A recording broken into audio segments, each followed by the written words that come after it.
Welcome to The Explainer. Today we're diving into two really powerful calls to action from within the Muslim community. And what's fascinating is that they frame a single fundamental fight, but a fight that's being waged on two very different fronts, one for our spiritual lives and one for society itself. And this question, it's really at the heart of everything we're talking about today.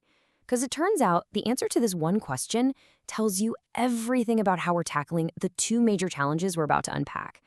The one that's internal and spiritual, and the one that's external and societal. All right, let's dive right in.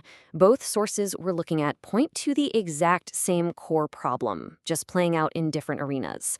And that problem is a mindset of passivity, of being on the defense, of fear, really. It's a huge issue, and it's holding a lot of people back.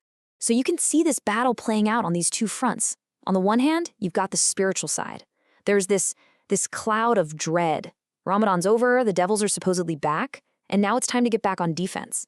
And on the other hand, you have the societal problem, a whole generation that's described as being adrift, totally rudderless, confused by a system that's fed them all the wrong definitions of what life is even about. This is our battleground. But what if we've got that whole spiritual idea completely upside down? One of our sources flips the script with this radical, game-changing perspective. The idea isn't that you were getting a break from the devil, from shaitan. It's that he was getting a break from you. So let's tackle that first front, the internal, spiritual battle. This is all about getting into a completely new headspace, a totally different way of looking at your faith. Kind of like a boxer. You know, instead of creeping out of Ramadan worried about an attack, this mindset says the bell just rang. The fight is starting now. And the best part? You're not walking in cold. Not at all. You've just come out of the most intense training camp of the entire year. I mean, think about it. For 30 days, you were in this high-intensity spiritual boot camp. The fasting, the prayers, the charity, connecting with the community. That wasn't a vacation. That was your training montage. It was all designed to make you stronger, faster, and perfectly tuned for the fight that's right in front of you. And this quote just nails it. It captures the whole idea perfectly.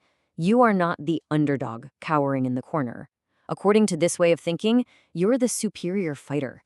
You've got the training, you've got the technique, you've got the ring IQ to not just defend yourself, but to go on the absolute offensive.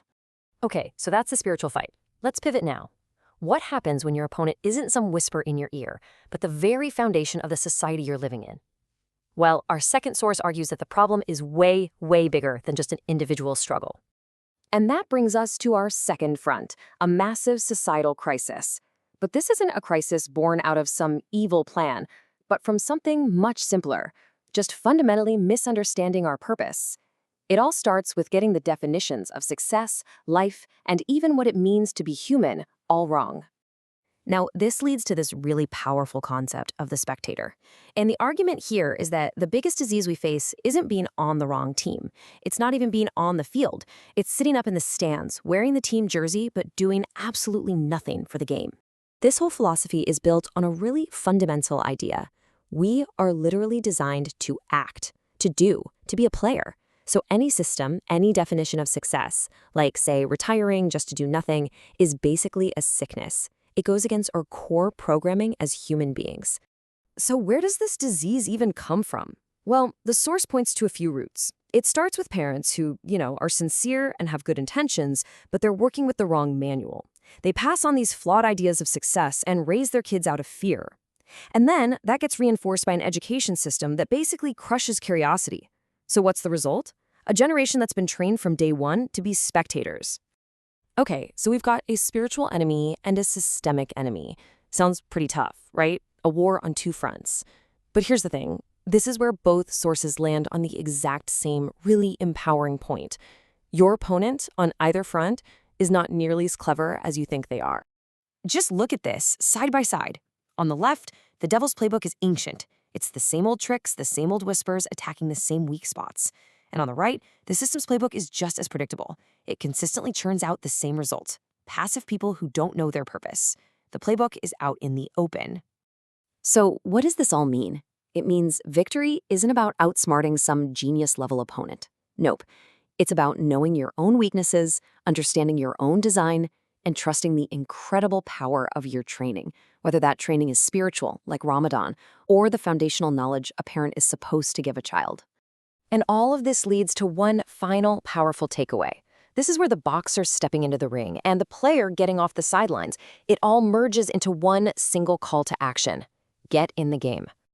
On the spiritual front, the call is crystal clear. You have to recognize the strength you just spent a month building. You've got to understand that the person coming out of that training is not the same person who went in. It is time to go on the offensive. And on the societal front, the challenge is just as direct. It's a call to action to stop being a passive consumer, a watcher from the sidelines. It's about getting on the field, becoming an active participant, and actually fulfilling your design to act. So the final question is for you. Are you just wearing the jersey, or are you on the field, ready to play?